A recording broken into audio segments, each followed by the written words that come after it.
Vídeos, fotos e relatos evidenciam a brutalidade da guerra. Denúncias de violações de crimes contra a humanidade têm sido feitas quase diariamente desde que a Rússia invadiu a Ucrânia. Eu sou a Aline Pellegrini e este aqui é o Durma Com Essa, o podcast de notícias do Nexo.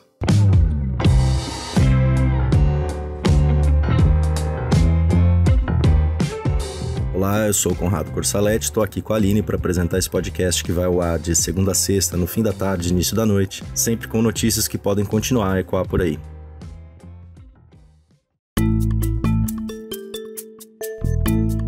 Quinta-feira, 10 de março de 2022, dia em que o chefe da diplomacia da União Europeia, Josep Borrell, classificou como crime de guerra o bombardeio russo que atingiu na véspera a ala infantil e a maternidade de um complexo hospitalar em Mariupol, no sudeste da Ucrânia. O governo ucraniano diz que o ataque deixou 3 mortos, incluindo uma criança, e também deixou 17 feridos. Vídeos que mostram o hospital sendo atacado foram compartilhados nas redes sociais por contas oficiais do governo e por autoridades do país, incluindo o presidente Volodymyr Zelensky. Algumas das imagens mostram mulheres grávidas feridas saindo do local. Na quarta-feira, Dmitry Peskov, porta-voz do governo de Vladimir Putin, disse que as forças russas não atiram contra alvos civis. O ministro das Relações Exteriores da Rússia, Sergei Lavrov, disse nesta quinta que o complexo hospitalar tinha sido evacuado antes do bombardeio e que cidadãos não estavam no local no momento do ataque. O ministro também afirmou que os edifícios do hospital estavam sendo usados como base militar por combatentes ucranianos. Horas depois da fala de Lavrov, a Rússia mudou sua versão sobre o bombardeio e negou ter sido responsável por atacar o hospital em Mariupol. O governo russo acusou a Ucrânia de encenar o incidente. So far, WHO has verified 18 attacks on health facilities, health workers and ambulances, including 10 deaths and 16 injuries. Você ouviu aí o diretor da OMS, a Organização Mundial da Saúde, o Tedros Adhanom, em um pronunciamento após o ataque ao complexo em Mariupol. O diretor da entidade afirmou que pelo menos 18 serviços de saúde ucranianos, como hospitais e ambulâncias, foram atacados em regiões ucranianas desde o início da invasão russa, em 24 de fevereiro. Segundo o diretor da OMS, 10 pessoas morreram nesses bombardeios, sem contar as mortes reportadas pelo governo ucraniano em Mariupol. A Ucrânia também acusa a Rússia de quebrar o cessar-fogo acordado para retirar civis por meio de corredores humanitários. Negociadores russos e ucranianos tentam desde o dia 3 de março acertar uma trégua pontual em algumas regiões para evacuar civis das zonas de guerra, mas as tentativas não estão sendo bem-sucedidas. Os corredores humanitários estão previstos no direito internacional e são estratégias válidas para proteger a segurança de pessoas que não participam do conflito. Mas em casos de ocupação estrangeira, essa estratégia pode ser usada de forma fraudulenta para expulsar os moradores de uma área que se pretende conquistar. Nesse caso, pode-se configurar aí uma remoção forçada, e remoções forçadas são crimes de guerra. Na Ucrânia, o governo Zelensky adotou uma lei marcial que proíbe a saída de homens acima de 18 anos do país. Os grupos que cruzam as fronteiras, portanto, têm sido formados, na sua maioria, por mulheres e crianças. Assim como o chefe da diplomacia da União Europeia, o primeiro-ministro espanhol Pedro Sánchez também classificou o ataque ao hospital como um crime de guerra. O presidente ucraniano afirmou que esse bombardeio é a prova de que um genocídio de ucranianos está prestes a acontecer. Um site foi criado pelo governo Zelensky para coletar denúncias de violações aos direitos humanos e possíveis crimes de guerra cometidos pelos russos. A ideia é enviar os relatos dos ucranianos à Corte Europeia de Direitos Humanos e ao Tribunal Penal Internacional. As ações russas que atingiram serviços de saúde ucranianos não são as únicas denunciadas como crime de guerra até agora. A Rússia tem sido apontada como responsável por cometer uma série de graves e reiteradas violações nas operações militares que conduz na Ucrânia.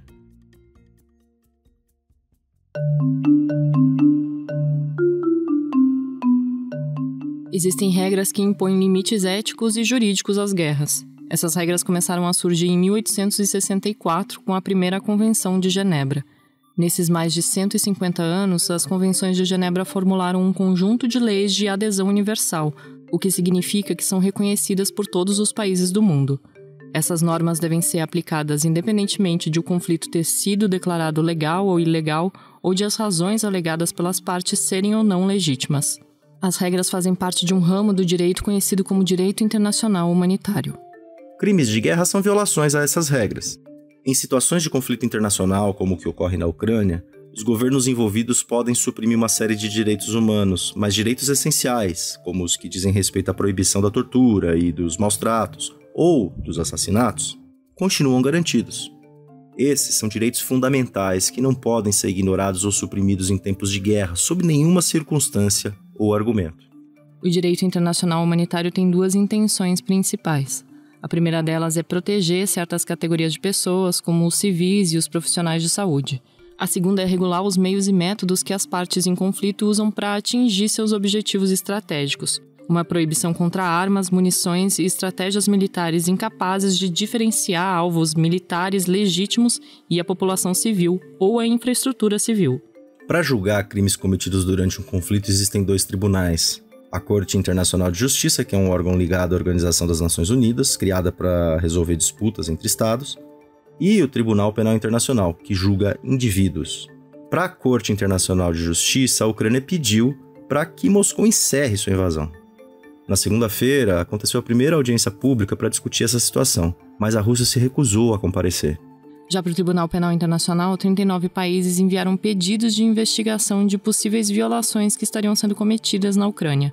Com os pedidos, o procurador Karim Khan conseguiu abrir em 2 de março uma investigação sobre a situação no país e sobre os possíveis crimes de guerra. A principal acusação é a de que as forças russas estão matando civis ucranianos. Uma das violações estaria exposta num vídeo que mostra a morte de uma mãe, seus 2 filhos e um outro adolescente na cidade ucraniana de Irpin, que fica nos arredores de Kiev. Eles foram atingidos supostamente por um morteiro russo enquanto tentavam fugir da guerra. As imagens do ataque registram um estrondo e logo depois os 4 corpos estão no chão. Esse tipo de imagem que tem sido divulgada pela mídia e pelas redes sociais, que mostram ataques a civis, são importantes para as investigações do Tribunal Penal Internacional, mas não se pode condenar com base nelas. Por isso, uma equipe de investigadores do tribunal foi enviada para a Ucrânia para começar a recolher evidências das alegações de crimes de guerra, crimes contra a humanidade e genocídio. Além desse recolhimento de evidências, refugiados também podem atuar como testemunhas importantes que podem confirmar as circunstâncias em que aconteceram ataques a civis. Informações colhidas por organizações internacionais de direitos humanos, como a Human Rights Watch, apontam que as forças russas também têm usado armas proibidas, como bombas termobáricas, projetadas para sufocar ou criar forte calor e pressão, e bombas de fragmentação que explodem no ar e liberam dezenas ou centenas de munições menores que acabam se espalhando por uma área do tamanho aproximado de um campo de futebol. Essas armas aumentam o potencial de mortes de forma indiscriminada. Do lado contrário, o governo russo responde acusando forças ucranianas de cometer um genocídio da população de origem russa que vive nas províncias separatistas de Donetsk e Lugansk, na região do Donbass. Esses argumentos foram expostos pelo embaixador da Rússia nas Nações Unidas, Vassily Nebenzia, em discurso na Assembleia Geral da ONU em 28 de fevereiro. O inquérito do Tribunal Penal Internacional não se limita à invasão militar russa promovida pelo governo do presidente Vladimir Putin. É um inquérito que vai retroagir ao conflito do Donbass. Este conflito no leste da Ucrânia entre forças militares e paramilitares ucranianas contra rebeldes abastecidos por armas da Rússia já deixou, desde então, mais de 13 mil mortos, entre os quais 3 mil civis. Os dados são da ONU. Os russos também acusam o governo ucraniano de desrespeitar tratados de Genebra ao divulgar vídeos e realizar coletivas com militares russos capturados que teriam sido obrigados a mostrar arrependimento. As convenções de Genebra determinam que prisioneiros não podem sofrer exposição pública. O ato foi condenado pela Anistia Internacional e pela Cruz Vermelha. A jurisdição do Tribunal Penal Internacional para julgar o caso é limitada. A Rússia e a Ucrânia não são estados parte do Estatuto de Roma, o tratado que instituiu o TPI, o Tribunal Penal Internacional. Além disso, a Rússia rejeita a jurisdição da Corte.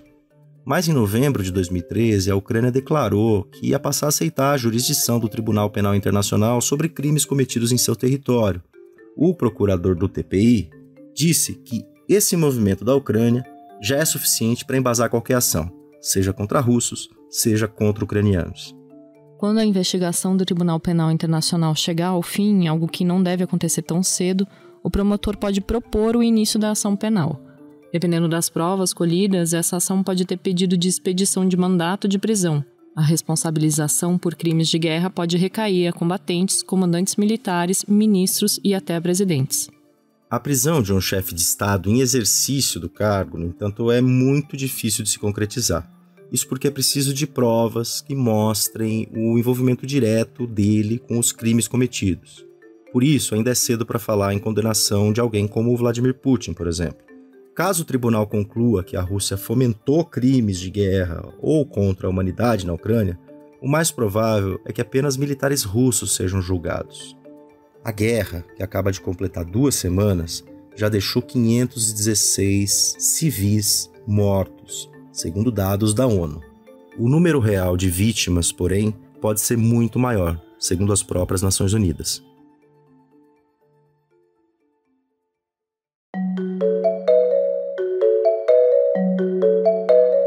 Qual é a dinâmica interna do governo do presidente Vladimir Putin que permite que ele mantenha uma guerra custosa e cheia de riscos? Quem explica pra gente é o repórter especial João Paulo Charlot. Olá, ouvinte, olá, amigos, o Durma com essa.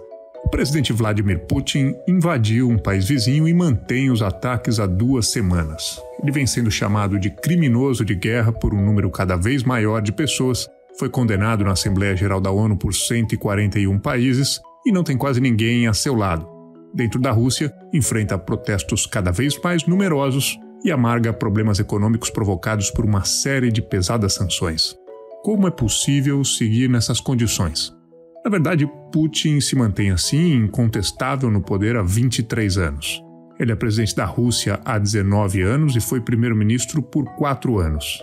Esse período corresponde quase à totalidade da vida democrática russa após o fim da União Soviética, se é que o período pode ser de fato chamado de democrático.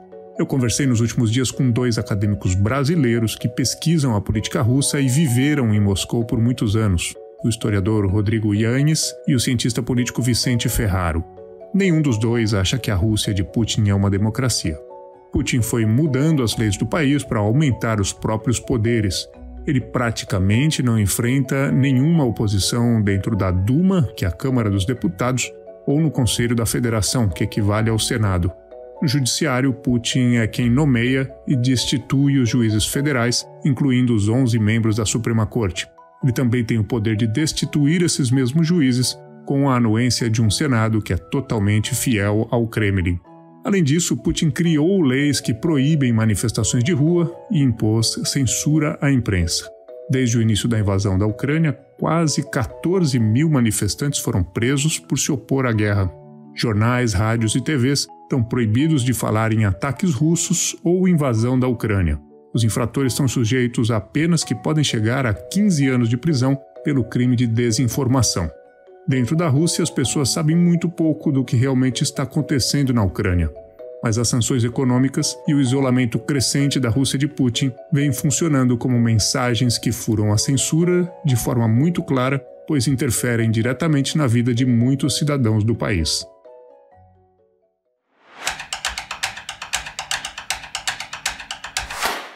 A Petrobras anunciou nesta quinta-feira um forte aumento nos preços da gasolina, do diesel e do gás de cozinha.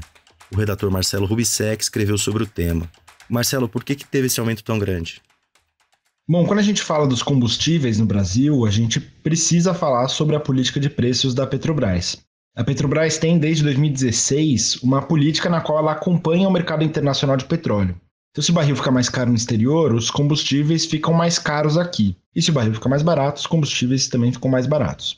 Lembrando que o petróleo é cotado em dólar, então o câmbio acaba também entrando na decisão da Petrobras. O petróleo, nesse começo de 2022, está aumentando muito no mercado internacional. E o principal motivo para isso é a guerra na Ucrânia. A Rússia é um dos maiores produtores e exportadores de petróleo do mundo. Só que, por causa da guerra, tem vários fatores que estão dificultando esse suprimento de petróleo russo. A gente pode citar o embargo dos Estados Unidos, as sanções contra as empresas da indústria petroleira russa, o boicote de algumas empresas multinacionais de petróleo, as dificuldades logísticas de tirar os barris da Rússia no meio de toda essa violência, toda a incerteza sobre a capacidade produtiva da Rússia, enfim. Tudo isso está ajudando a empurrar o preço do barril. E agora, depois até de dar uma segurada nas últimas semanas, a Petrobras está repassando isso na forma desse aumento forte nos combustíveis e no gás de cozinha aqui no Brasil. E Marcelo, como esse aumento vai impactar o bolso dos brasileiros? Não tem jeito. Esse aumento dos combustíveis vai reverberar na forma de mais inflação aqui no Brasil. Começando por aqueles efeitos mais diretos, né? Então, quem tem carro vai pagar mais para encher o tanque. Quem anda de táxi ou aplicativo de transporte provavelmente vai ter que pagar mais caro em algum momento em breve. E claro, os caminhoneiros vão ter que pagar bem mais para bancar o diesel. É até uma coisa para a gente ficar de olho nesses próximos dias, se tem algum tipo de movimento, vamos ver. Isso sem falar no gás de cozinha. O botijão já está caro, já está custando na média mais de R$100. E agora deve ficar ainda mais caro, o que é um problema grande quando a gente considera que é um produto básico para toda a população do Brasil.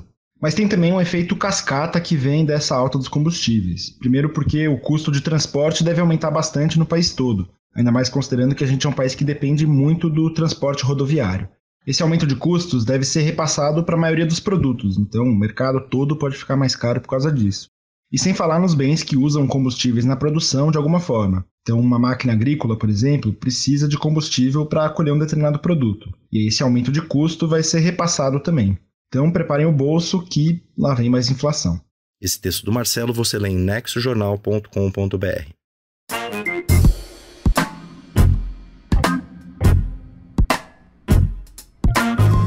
O fim de semana está no horizonte, então é dia de Gama Revista no Durma Com Essa, uma sessão com dicas culturais que vem da newsletter Achamos Que Vale.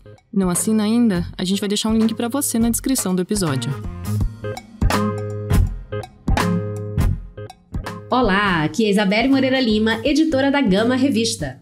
Nessa semana, a gente começa as nossas indicações com uma exposição dedicada ao pintor Cândido Portinari. Mas não espere ficar só na pintura, porque o lance aqui são as imensas estruturas digitais e interativas com imagens de mais de 10 metros de altura. Está em cartaz no Miss Experience em São Paulo. Para assistir, a gente continua no campo das artes visuais e indica a série documental sobre Andy Warhol, que foi produzida pela Netflix. Quem assina é o Ryan Murphy, o mesmo por trás de Glee e Pose. A série reconta a vida do maior nome da arte pop desde a juventude sofrida, passando pela paixão platônica por Basquiat, e usa a inteligência artificial para recriar sua voz, que lê passagens dos diários que dão título à série. Para fazer, tem um workshop gratuito com grandes chefes. Os pré-requisitos são ter pelo menos 1 ano de experiência em cozinha e falar inglês.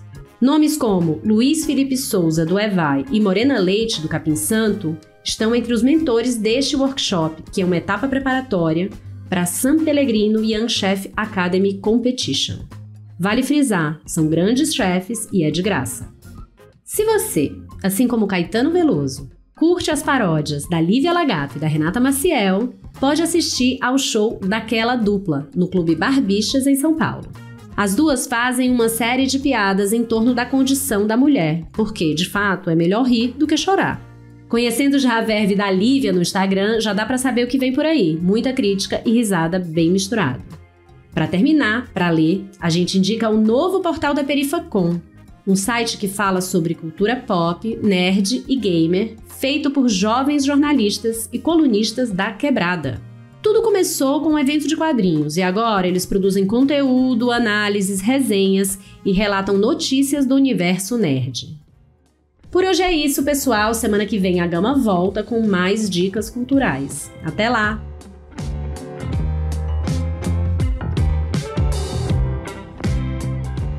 Das denúncias de crimes de guerra na invasão da Ucrânia, passando pelo funcionamento do governo de Vladimir Putin e pelo aumento de preços anunciado pela Petrobras e terminando com as dicas culturais da Gama, durma com essa.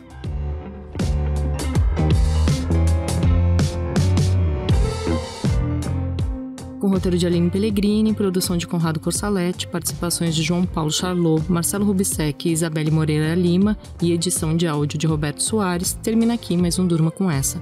Amanhã é dia de extratos da semana. A Letícia Arcoverde traz para você as principais notícias dos últimos dias.